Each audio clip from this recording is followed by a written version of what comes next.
Olá, pessoas! Para quem não me conhece, sou Rob, o robô, e este é meu segundo vídeo sobre as questões demográficas. No primeiro vídeo, falei sobre o pensamento de Thomas Malthus, num contexto em que ele previra um colapso social devido ao crescimento da população, atingindo um ritmo maior que o da produção de alimentos. Vimos também por que essas previsões não se concretizaram. Se ainda não viu, procura aqui no canal. Hoje vamos ver como esse pensamento foi retomado séculos depois, na teoria demográfica que denominamos neomalthusiana. Na segunda metade do século XX, a preocupação com o crescimento da população volta a ser alvo de preocupações, mas agora em um âmbito global, e em um contexto diferente de Malthus.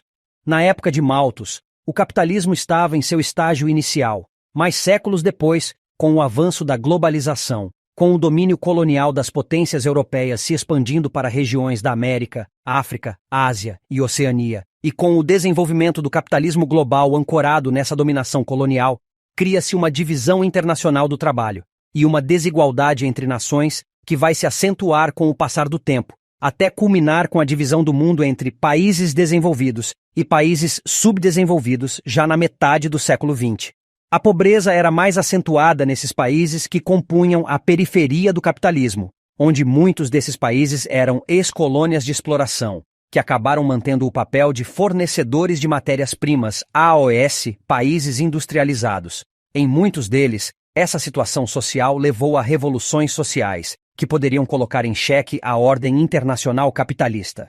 Temendo que a pobreza em boa parte do mundo culminasse em um levante internacional, onde revoluções poderiam virar uma espécie de efeito dominó, como ocorreu no leste europeu e em partes da Ásia, África e América.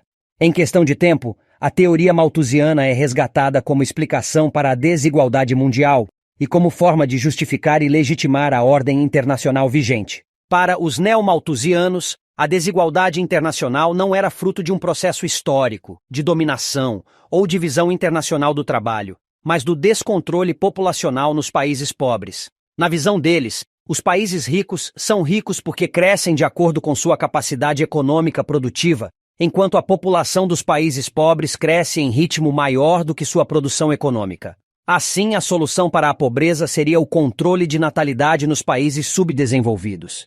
Essas ideias estariam presentes na política externa dos Estados Unidos e em instituições internacionais como o Banco Mundial.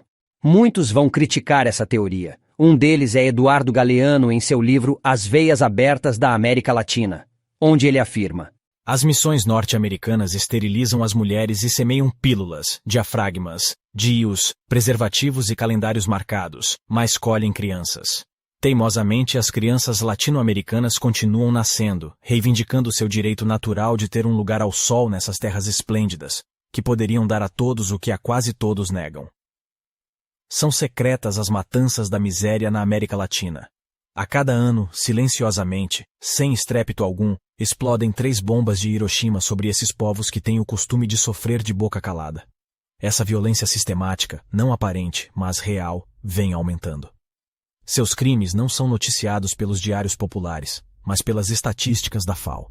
Ball diz que a impunidade ainda é possível porque os pobres não podem desencadear a guerra mundial, mas o império se preocupa. Incapaz de multiplicar os pães, faz o possível para suprimir os comensais.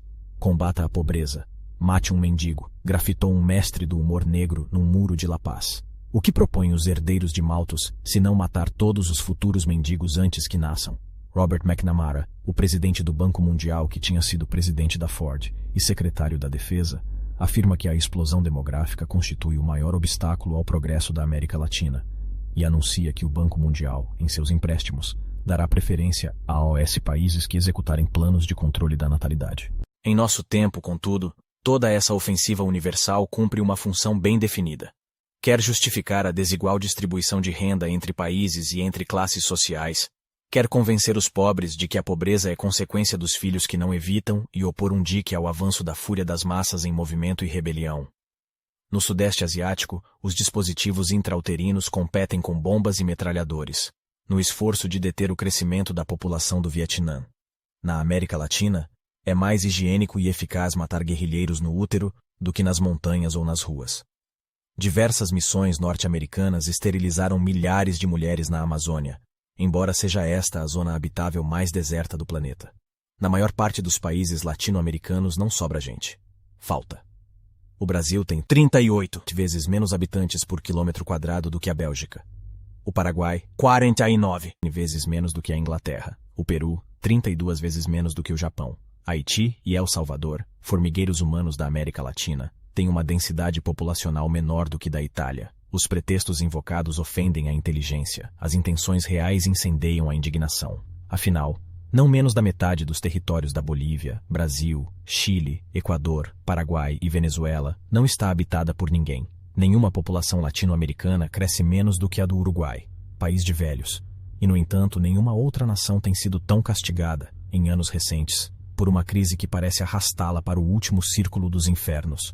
O Uruguai está vazio e suas férteis pradarias poderiam dar de comer a uma população infinitamente maior do que aquela que hoje, em seu próprio chão, sofre tantas penúrias. Há mais de um século, um chanceler da Guatemala sentenciou profeticamente: seria curioso que do seio dos Estados Unidos, de onde nos vem o mal, nascesse também o remédio. Em oposição às ideias neomalthusianas emerge a teoria reformista, também chamada de marxista por ter como base a leitura de Karl Marx acerca das causas do subdesenvolvimento, que resultam da exploração capitalista em âmbito internacional, ocasionando uma drenagem de recursos das nações dominadas para as nações dominantes e a manutenção desse sistema internacional. Para os reformistas, o aumento populacional não era causa do subdesenvolvimento, mas consequência do mesmo, dado que nos países desenvolvidos o crescimento populacional havia reduzido por uma série de fatores, como a maior inserção das mulheres no mercado de trabalho, devido à maior demanda por mão de obra, aos avanços da ciência que facilitam o controle reprodutivo e ao acesso à educação e cultura que ampliam a compreensão sobre a demografia e o planejamento familiar. Todos esses fatores estavam presentes nos países desenvolvidos, mas não nos subdesenvolvidos. A solução, então, seria não a simples imposição do controle de natalidade e da austeridade econômica aos países pobres, mas sim a promoção do desenvolvimento dos mesmos, investindo na educação, na ciência, na infraestrutura e na indústria. Algo que obviamente contrariava os interesses das grandes potências, que se beneficiam da divisão internacional do trabalho. Além da teoria neomalthusiana e da teoria reformista ou marxista, que vimos agora, há também a teoria ecomalthusiana e a transição demográfica. Nos vemos na próxima, antes que a população dos países pobres promova uma revolução global. Até mais!